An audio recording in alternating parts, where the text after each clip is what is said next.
Hi everyone, my name is Lucas.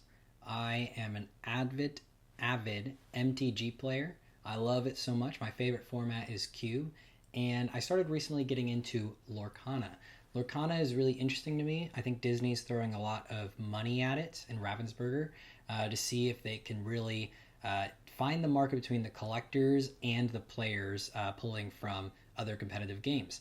So the first things first, in talking about Lorcana, especially if you've never played it or you're watching and you're a Magic player or you're new to Lorcana, is what is Cube? It's currently not a thing in Lorcana, and so I think this is still on the precipice of playable. It is very close, but there's still a lot of janky cards, as only 5 sets have been released and one bonus set, as I'll talk about later. So the first thing to talk about, if you've never played Cube, is to go and read LSV's Lewis Scott Vargas's article on cubing and drafting Cube. It is the same experience. You're going to get 3 packs depending on the style of cube you're going to play. You can get 3 packs of 15 cards, and you're going to sit in a circle, pick one card, pass to your left, then to your right on your second pack, and then back to your left on your third. But in a cube, you get to design what cards are in that mix. It's not just sealed boosters from Wizards.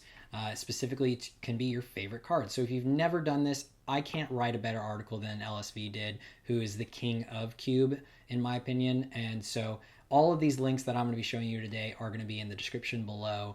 But the first thing I would say is to go and read about what is drafting a cube.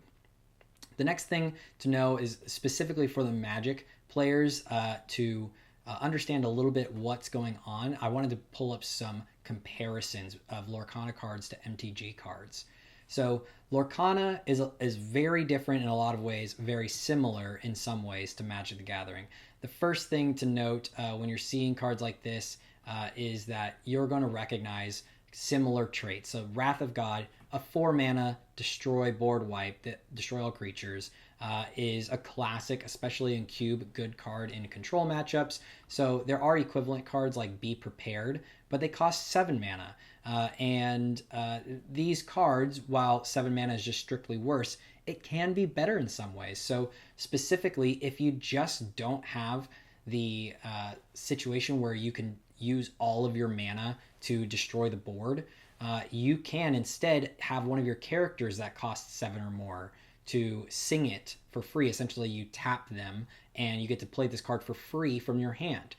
So that's pretty sweet if you're pretty much in a stalemate with your opponent and you get out of it by using one of your characters already in play, then board wiping, then you still have 7 mana, presuming, that you get to use for that turn. And so it's not like you have to board wipe using all of your resources for the same turn. So Be Prepared is really interesting because of that. Then you have things like the best case scenario I could find, things like artifacts are called items, in my opinion, in Lorcana. So something similar to Lifecrafter's Bestiary, where you get, whenever you cast something, you can pay extra, and you get to draw a card.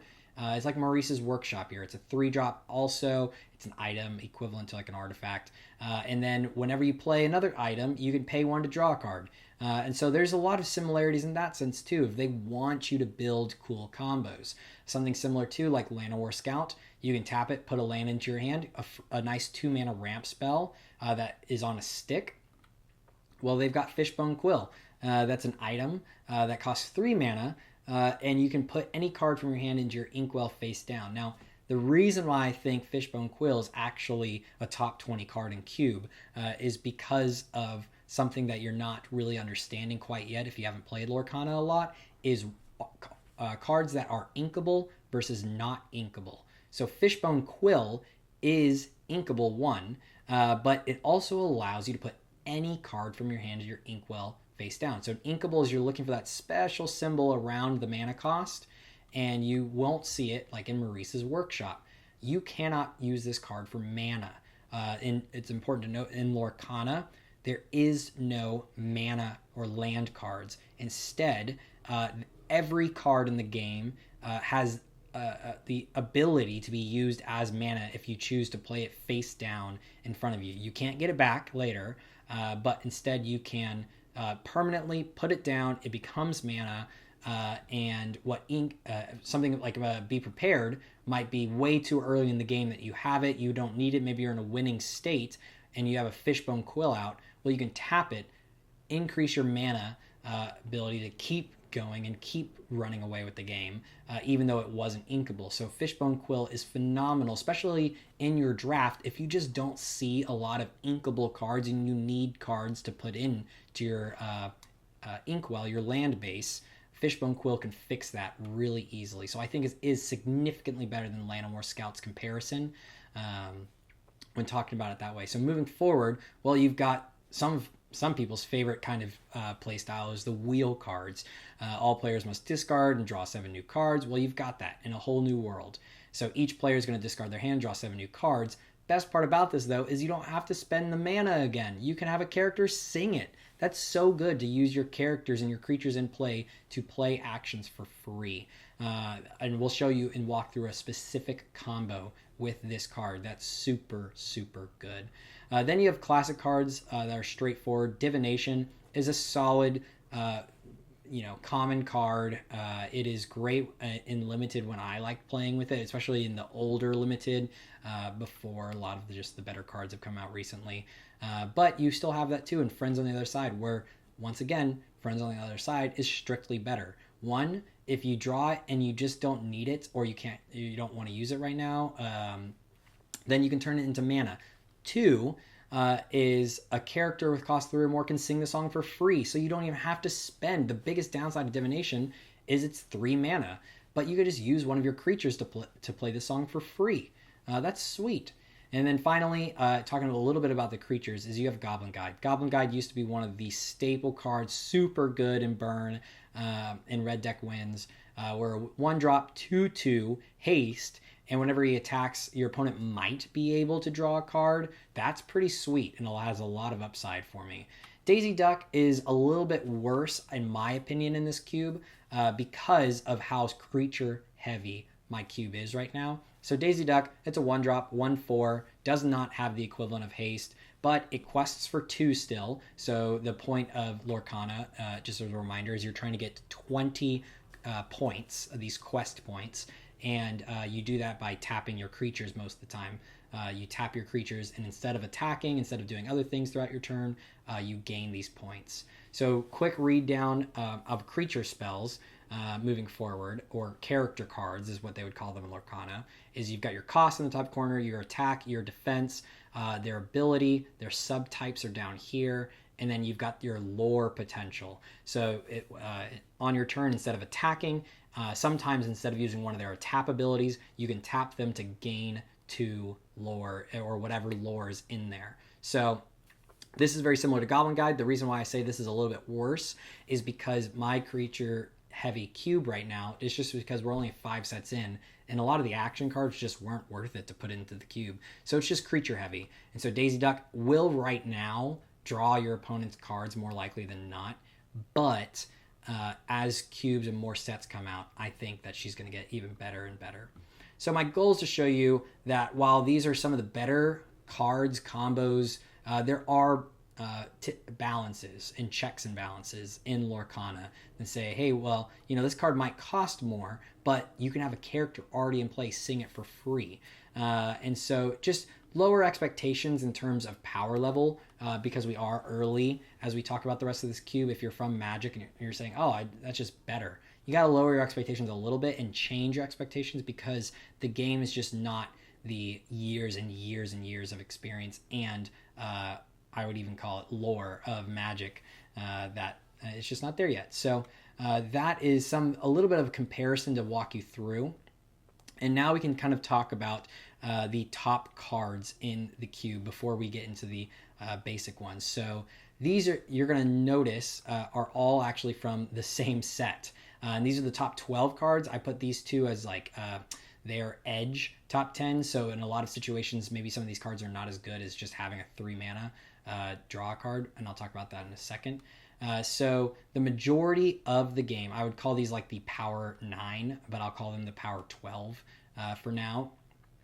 The majority of the game is you're going to be playing creatures, using those creatures to gain lore, and trying to determine the biggest pit point, the biggest pitfall, I should say, rather, is to determine, should I advance my winning state and gain lore, or should I use this card and stop my opponent? Because you can either attack with a creature into another one of your opponent's creatures, or you can use them to gain lore. It's a very, very, very delicate decision.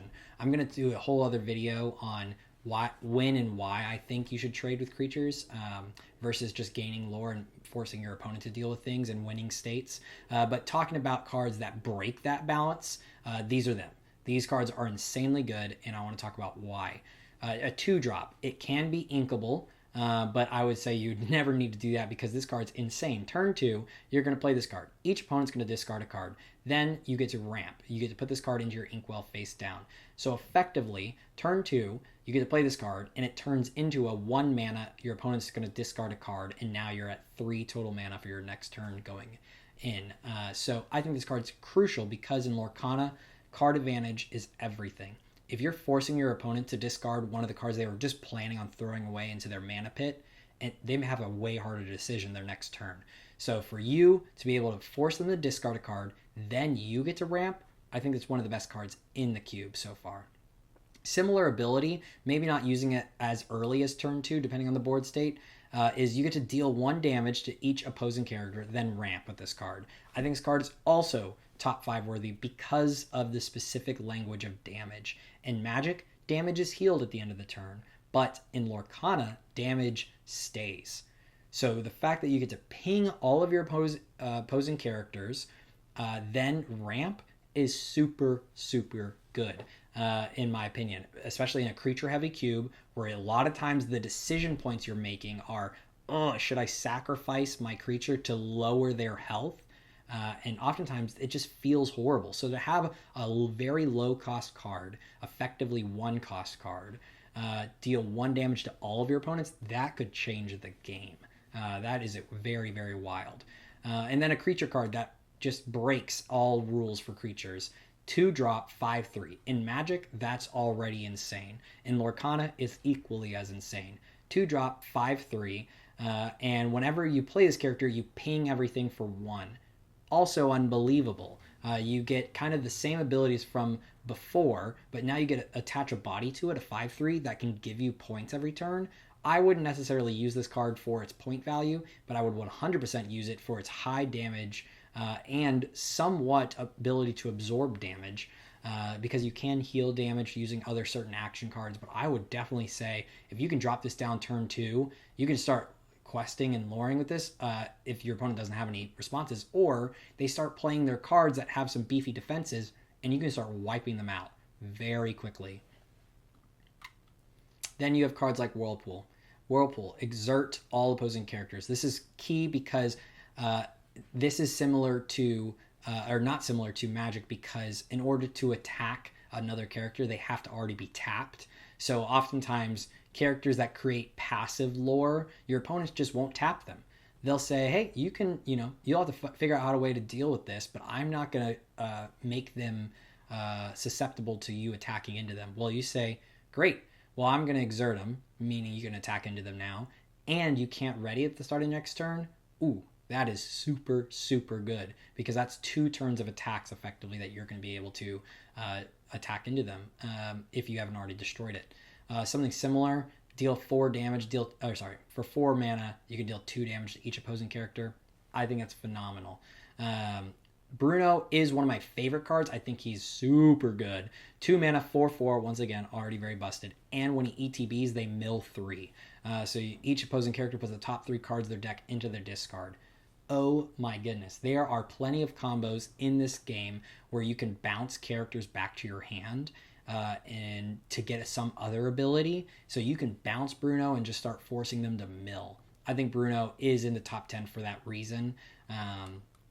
And there's plenty of other cards that we could talk about. One-sided board wipes for 7 mana. So you had the Be Prepared. That was a 7-drop, not inkable total board wipe versus a 7 mana inkable one-sided board wipe. Super, super good. So I'm not going to talk through the rest of these cards. These are the top cards. You can read through them. They're phenomenal if you see them in the cube. So now I want to talk a little bit about the combos to look out for. So I think some of the best cards in the game, Prince Philip. Prince Philip is kind of an Eldrazi of sorts, where he's a 9-drop, 6/6, quests for 3, but then additionally you can see, and let me zoom in on him, you can shift him in for 6, meaning if you've got another Prince Philip in play, you can reduce his cost from 9 to 6 and effectively just play him over the other Prince Philip. And if the Prince Philip was in play for a full turn, similar to Summoning Sickness, because that's the same thing in this game, then you can immediately quest with him, getting that 3 lore.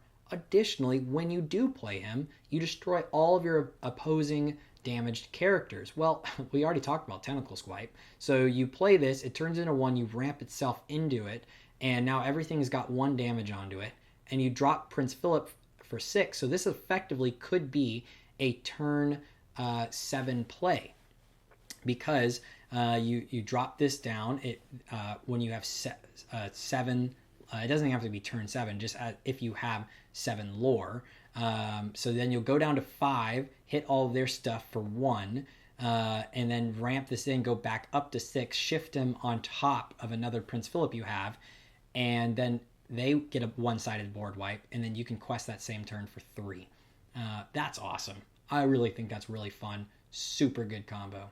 Now, going back to that Whole New World wheel card, specifically, it's this character with cost 5 or more can sing this song for free. That's when you can get bonkers with it, because this Jafar costs 7, and you can shift him out for 5, and then during your turn, when this character is exerted, which you will do in order to sing a song, so you tap him to sing a song. Whenever you draw a card, you gain 1 lore. So you shift out Jafar onto another Jafar, and then you can tap him in order to cast your wheel card, A Whole New World, draw 7 new cards, and gain 7 lore. Holy smokes. That's amazing. And it's even better with a card that we'll talk about later, but I did not include it as part of this combo just because it's not crucial. This combo is insane. And then we can talk a little bit about the largest combo you're going to have to try to pull off. It's 3 cards. 2 of them are just better on their own. I do think that Sheriff of Nottingham is actually just, with the Bayou, is a fine combo. But if you're capable of pulling off the Beast with them too, it is just amazing. So we got to talk a little bit about locations. Think of them as planeswalkers. They have a cost. This card is sideways, as you see, but the cost is still the same. So it has this. It's a 1-drop. It has 3 health. Every turn it gives you a lore at the start of your turn. Then it has this ability. Whenever a character quests while they're visiting the Bayou, while they're here, you may draw a card and discard a card. So what does it take to get a character there? 1 mana. So you all you got to do is have a character in play. Then you pay 1. You send them over to the Bayou. If someone were to destroy the Bayou while a character's there, totally fine. The character just goes back to the middle of your play table. It's not like they get banished with the character, with the location. So when a character quests while here, you draw and discard a card or loot. And so the reason why I think that's very good with the Sheriff of Nottingham is the Sheriff of Nottingham says whenever you discard a card during your loot, you deal 1 damage to an opposing character. Sweet. So you'll quest with him at the Bayou, gaining 1 lore. Then you get to draw a card, discard a card, and then deal 1 damage to an opposing character. And that is fine. It's a sweet little combo if you see it, but it turns board wipe if you have the Beast as well. The Beast, 6-drop, a little bit heavier. That's why I said this is not as strong, but sweet combos, and I want to give you an idea of what you can do in this cube. 6-drop, 4/5, so he's fine on his own, questing for 2. He's fine. He's a fine card. I'd pick him up anyway. Whenever an opposing character is damaged, you ready this character. So now that starts to break the bank here, because if you have the Beast at the Bayou and the Sheriff in play, doesn't even have to be at the Bayou, but as long as the Beast is at the Bayou and you have the Sheriff in play, you tap the Beast for 2 lore, draw 1, discard 1, ping one of your opponent's characters for 1, untap the Beast, repeat until your opponent's board is wiped. And if they've got 3 or 4 creatures out there, you've now destroyed 3 or 4 creatures, maybe quested 3 or 4, 5, 6 times, and that could be 12, even larger amount of lore. And remember, you only need 20. A huge combo piece if you can pull it off.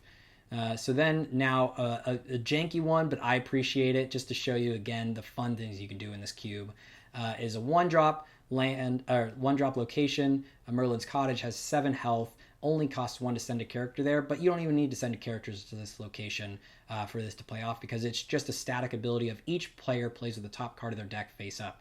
I would consider this just pretty bad on its own. I wouldn't draft this card unless I already saw Bruno Madrigal, who's great. Bruno, 4-drop, 3/3 quests for 1, but has this evasive, effectively think like flying, because not many cards so far, not many characters have flying. So I would say look out for Bruno, draft Bruno, because there's so many abilities that allow you to look at the top card of your deck. Many Sensei's Divine Tops, similar things. So you tap him, you name a card, reveal the top card of your deck. If it's the name card, put that card into your hand and gain 3 lore. Otherwise, put it on top of your deck. Sweet card if you've already got your location, Merlin's Cottage, out, because tap him, gain 3 lore for free. And then there's plenty of cards that say untap your characters. So you could just start spamming 3 lore with this little loop here. Once again, plenty of cards in the cube that enable Bruno. So it doesn't have to be Merlin's Cottage. It's just the most stable and not a one-time use cards. And then specifically, I want to talk about how characters start interacting with their subtypes as well. So Vanellope, she comes in 4-drop, 2/4, but you can shift her for 2. Plenty of Vanellopes that are cheaper than 4, so you can get her theoretically out turn 2 if you got a 1-drop Vanellope. Then whenever you play another princess character, the subtype princess, all opposing characters get -1 attack until the start of your next turn. So it includes their turn too. You're just shutting them off. She quests for 2. That is good, but that's not why she's here right now. It's the minusing attack. There are so many cards in the cube that weaken your opponents, and then you can just play these boss monsters like Sisu. Whenever you play this character, you banish all opposing characters with 2 or less attack. Sweet card. Once again, you can shift her out. 8 mana, 5/4, quest for 3. That is just pretty good in Lorcana. I know that rarely in Magic are you going to play an 8-drop in regular, but draft you're going to do it. There's ways to play it. There's ways to cheat it out too. We can talk about the Mickey later. That is very similar to sneak attack. And so there's ways to play this character and then board wipe your opponent. And then Vanellope also works with this other card, Under the Sea. Under the Sea is a song that allows you to sing multiple characters to sing it together, and then all opposing characters with 2 attack or less on the bottom of the player's deck in any order. Similar effect to the sea suit, it just goes to the bottom of their deck. Point is, though, that Vanellope is now free to start questing for 2 and your other characters as well. Last thing to talk about is there cards that are hard to cast. There's cards that are bad, I would argue, in cube, maybe good and constructed, but this card is not crazy. It's a 5-drop, 5/5, and 5 lore, which is nuts. But you can't play this character unless you have 5 more characters in play. If your opponent knows you have this in your hand, there's no way you're going to keep 5 characters in play unless you're literally not advancing your game state and lowering or reducing their board state. It's hard to keep 5 characters in play. So this card can a lot of times be a dud. However, there's sweet cards like the Queen who allow you to tap her, dump cards in your hand, and gain their lore. So there's a strategy in the cube where if you see the Queen, you just start cubing and drafting all of these super expensive high lore characters, and you just keep the Queen as protected as you can and start gaining lore that way. I mean, this is a fourth of the lore you need that you can get as early as turn 4 because you need Summoning Sickness to wear off, or the ink to dry in this case. And once you can do that, I mean, that's pretty amazing.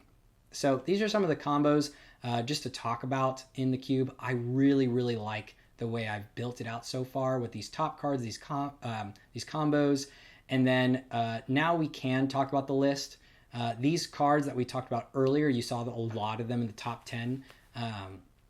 They're cards that were printed in a boost, a fun cooperative game version of Lorcana where it's like a 1v3, and I think they're super fun. I think they're super good, and the cards don't have to be limited by anything. You don't have to play, just like in Vintage Cube, you can play Time Walk, you can play Black Lotus, And because they're fun cards to play with and they're super busted, even though you can't play them in standard, modern, all these things, it's fun to play with them here. So that's what I equivalent of these cards, is that it's super fun to play with them, even though they are not legal and constructed. And if you see them in your pack, you should definitely check them out. I think Gaston's awesome. 2 mana, 2/4. Whenever you play this, deal 4 damage to the lowest cost character.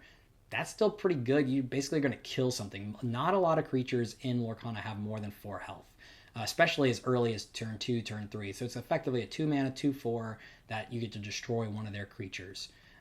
That's pretty sweet, especially cards like the Prince Eric as well, where he has this bodyguard ability similar to Hearthstone, where you got to deal with him before you deal with the other characters for a 1-drop 2/5, and he comes into play exerted, so immediately they have to deal with him before they can touch your other cards. So I also have listed down here recent changes I've been making to the cube based off of playing. I'm not perfect. So far I've found cards that just don't work. The Lamp, Vault Door, Mama Ode, Voice of Wisdom specifically, those cards are fun and they're interesting, but they're not as good as other cards already. So now I want to talk a little bit about what you're going to be seeing in this list. So this is the full list. Once again, all of these links will be in the description below. You've got the note here on the side of all the cards that are not on Dreamborn because they aren't legal to play, and so I don't blame them for not drafting with them. So one thing to note is that we're separated into the types. So we got our cheap 1-drops. You've got your very fast-paced creatures. You've got your creatures that start dealing things with combos. And then specifically, like even cards like Prince John, you can start looking at control styles to build. Whenever your opponent discards one or more cards, you get to draw a card for each card discarded. What? Once again, A Whole New World works really well with that because you're going to draw 14 cards then. That's pretty sweet. I know in Cube that might just be, you lose if you draw your whole deck, but it could still be pretty sweet. One of the best cards in my whole Cube too is Morph, because there's so many shift cards. He's a 2-drop and he can play as any name and count for any shift in the game. So I think Morph is extremely powerful in the Cube for that reason. You've got ramp potential where you've got cards like Tipo, who whenever you play this character, you may put a card from your hand onto your inkwell face down and exerted, including cards that are not regularly inkable. You've just got a free ramp. I think that's really fun. And then you have cards that are similar to Magic, where it feels good all the time to play them. Whenever you play this character, you discard your hand to draw 2 cards. Man, just dump your hand with a bunch of cheap creatures and then draw 2 free cards. So there's plenty of ways, and especially if you're thinking this is not complicated enough for me, then you got cards like Anna. Whenever you play this character, you can pay 2 to choose one. You have modal cards already in Lorcana, and so you can start seeing the diversity you have in this game. So I'm going to come out with videos on how I draft these cards. There are artifact decks in the game already. There's plenty of support for them. There are plenty of things that, especially if you care about having high ramp ability, while you have 10 or more cards in your inkwell, effectively 10 or more lands, she gets +4 lore. She's loring for 5. She's questing for 5. That's insanely good for a 4-drop, but you just play a ramp around. Or if you're saying, I want to play a beatdown deck, high attack, at the start of your turn, if you have a character in play with more attack than each opposing character, you gain 3 lore passively on a 2-drop. That's super good because there are also other cards that just passively give your other characters more attack. So talking a little bit more about the songs now and actions and abilities and items, that's what these cards are for. So there's different combo styles of way to play in the game, but the most notably, some of the best cards are still in this Hypnotize. Each opponent chooses to discard a card. You get to draw a card for 3. These are actions. 5 mana, banish chosen character. Revive is play a character with cost 5 or less from your discard for free. It's a 5-drop reanimate. That's always pretty standard in these drafts that you'll see. Maybe not the top tier like reanimate, but Then you have songs. Songs, these are all the actions that your characters can play for free. 2-drop characters can play these songs for free. This is straight up draw 2, discard a card. That's amazing for a 2-drop that your characters can sing that for free. Once again, you have the 3-drop, draw 2 cards.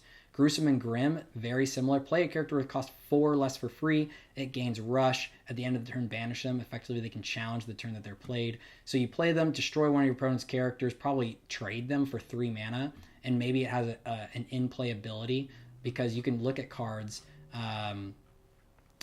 like Prince Naveen with that specific card. It's a 4-drop, and when you play this, you can combo it with that other one.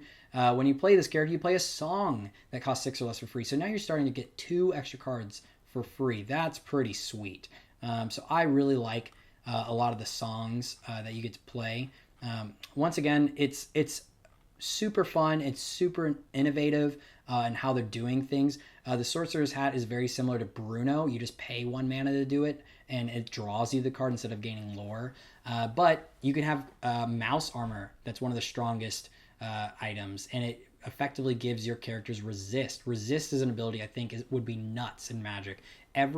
Resist says, depending on what number is next to us, every instance of damage that would come at this character is reduced by whatever the number is, 1. So if your character has 3 different characters swinging at them, all 3 different characters' damage is reduced by 1. Not a lot of people in the Lorcana world truly appreciate how broken that is. With the resist ability in general, I know resist 1 may not be as useful, but some of the cards have resist 2 or 3 on them, and I think that is insane. You have Mickey Mouse, who I treat him as like a sneak attack, a little similarly, but he's a 4-drop. You tap him for 2 to play a character for free. It doesn't give him haste, so it's a little bit worse than sneak attack. But there's a lot of those 9-drops that we were talking about earlier that are super good if you cheat them out effectively turn 5. So Mickey Mouse is super, super fun to play with. Yeah, so this is the full list.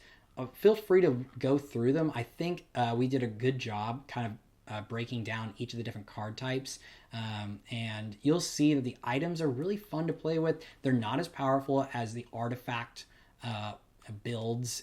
Like there's no Tolarian Academy, but it's fun to play with these cards. There's cool little combos, and cards can just be good on their own.